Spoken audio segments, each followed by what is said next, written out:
Hello అండి, అందరికీ నమస్కారం. ఎలా ఉన్నారు? అందరూ బాగున్నారా? బాగా చదువుకుంటున్నారా? సో ఈ రోజు వీడియో ఏంటి అంటే, ఒకళ్ళైతే నాకు కామెంట్ చేశారు, ఎగ్జామ్ అనేది ఎన్నిసార్లు రాసినా కూడా తక్కువ మార్క్సే వస్తున్నాయి, ఎక్కువ మార్క్స్ అనేవి రావట్లేదు.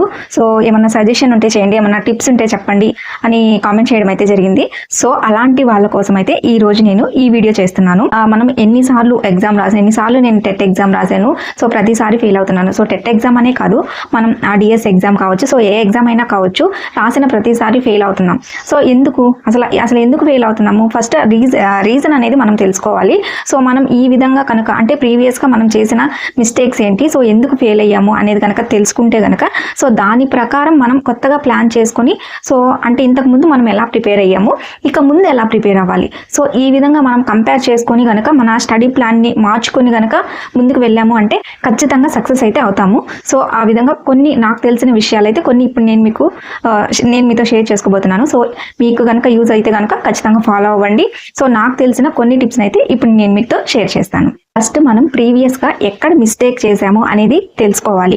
అంటే మనం ఏ సబ్జెక్ట్లో వీక్గా ఉన్నామో, ఎక్కడ తక్కువ మార్క్స్ అంటే మన ప్రిపరేషన్లో తక్కువ, లేదంటే మనకి ఇంట్రెస్ట్ అంటే ఆ సబ్జెక్ట్ మీద ఇంట్రెస్ట్ లేక తక్కువ వచ్చాయా, అసలు మిస్టేక్ ఎక్కడ జరిగింది అనేది ఫస్ట్ తెలుసుకోవాల్సి ఉంటుంది. అండ్ ఇంకోటి ఏంటంటే మనం టైంని సరిగ్గా మేనేజ్ చేసుకున్నామా లేదా, సో మన టైం టేబుల్ ఎలా ఉంది, మన టైం టేబుల్ కరెక్టేనా, సో టైం టేబుల్ మనం వేసుకున్న టైం టేబుల్ ప్రకారం మనం ప్రిపేర్ అయ్యామా లేదా, సో ఇది కూడా చెక్ చేసుకోవాల్సి ఉంటుంది. అండ్ ఇంకోటి ఏంటి అంటే మార్క్ టెస్ట్లు అవి ఉంటాయి కదా, సో మార్క్ టెస్ట్లు అవి రాసామా లేదా, అండ్ ఇంకా అంటే ఓన్గా ప్రిపేర్ అయ్యామా, కోచింగ్ తీసుకున్నామా, అసలు మన టోటల్గా మన ప్రిపరేషన్ ఎలా ఉంది అనేది కూడా ఒకసారి చెక్ చేసుకోవాల్సి ఉంటుంది. సో ఇక్కడ మనం ఏ సబ్జెక్ట్లో వీక్గా ఉన్నాం, మనం టైం టేబుల్ మనం కరెక్ట్గా ఫాలో అయ్యామా లేదా, అండ్ ఇంకో విషయం ఏంటి అంటే ప్రీవియస్ పేపర్స్ అవి చెక్ చేసామా లేదా, ఆన్లైన్ టెస్ట్లు మార్క్ టెస్ట్లు రాసామా లేదా, సో వీటన్నింటినీ మనం ఒకసారి చూసుకోవాలి. సో వీటన్నింటిని మనం చూసుకుంటేనే అంటే అప్పుడు ప్లాన్కి ఇప్పటి ప్లాన్కి మనం కొంచెం స్టడీ ప్లాన్ అనేది చేంజ్ చేసుకోవాలి. విధంగా మనం కంపేర్ చేసుకొని మన కొత్త స్టడీ ప్లాన్ అయితే మనం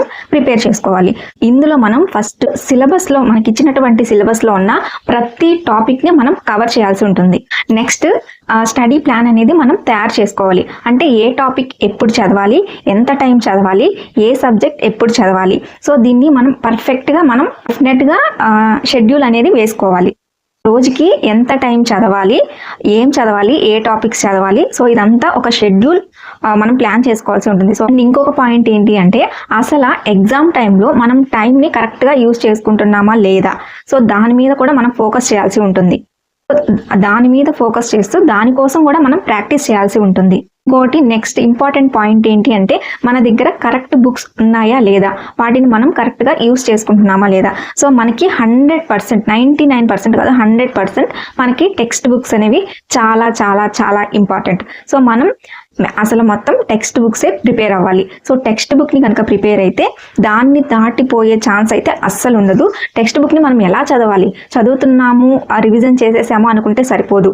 రివిజన్ కూడా అంటే చదివింది మనకు అర్థమైందా లేదా, మామూలుగా చదివేసాము రివిజన్ చేసేసాము అనుకుంటే సరిపోదు, చదివింది అర్థమైందా లేదా.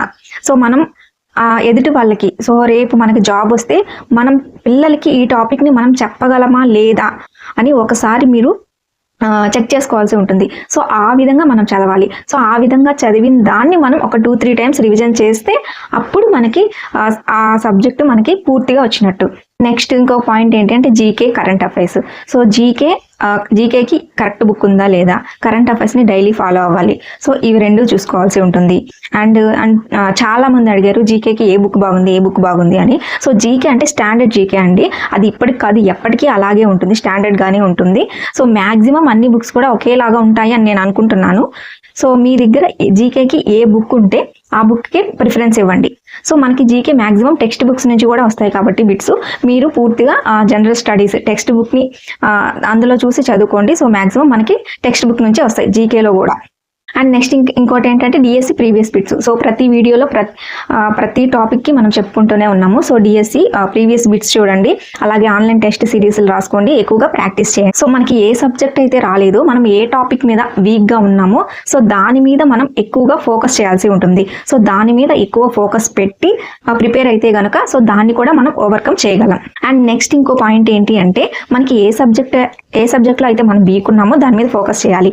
అదేవిధంగా ఏ సబ్జెక్ట్ సబ్జెక్ట్లో ఎక్కువ మార్క్స్ వస్తున్నాయో కూడా అది కూడా మనం చూసుకోవాల్సి ఉంటుంది. సో ఎక్కువ మార్క్స్ వచ్చే సబ్జెక్ట్ని మనం కవర్ చేయాలి, అలాగే మనకి రాని సబ్జెక్ట్ మీద ఫోకస్ చేయాలి. సో ఈ రెండింటిని బ్యాలెన్స్ చేసుకుంటూ మనం చదవాల్సి ఉంటుంది. ఈ విధంగా మనం ప్రిపేర్ అవుతూ ఉండాలి. సో ప్రిపేర్ అవుతూ ఉన్నప్పుడు కొన్నిసార్లు మనకు అనిపిస్తూ ఉంటుంది, సో ఎప్పుడు చదివినా రావట్లేదు కదా, మనం ఫెయిల్ అవుతున్నాం కదా అని. సో అలాంటి ఆలోచనలు అయితే రానియొద్దండి. ఈసారి మనం సాధించగలం, మనం చేయగలం అనే నమ్మకంతో మీ అడుగులను అయితే ముందుకు వేయండి. ఇప్పుడు ఫెయిల్ అవుతున్నాము అంటే ఇది మంది కాదు అని కాదండి.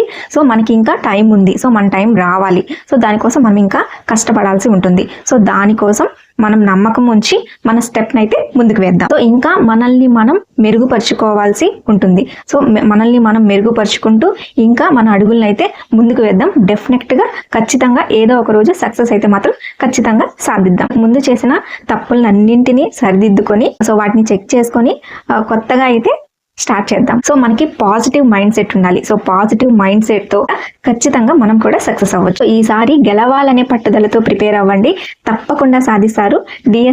డిఎస్సిలో ఖచ్చితంగా సక్సెస్ అవుతారు. సో అందరికీ ఆల్ ది బెస్ట్. సో చూసారు కదండి వీడియో. సో వీడియో నచ్చితే మాత్రం తప్పకుండా లైక్ చేయండి, షేర్ చేయండి, కామెంట్ చేయండి అండ్ మన ఛానల్ని సబ్స్క్రైబ్ చేసుకోండి. Thank you so much for watching.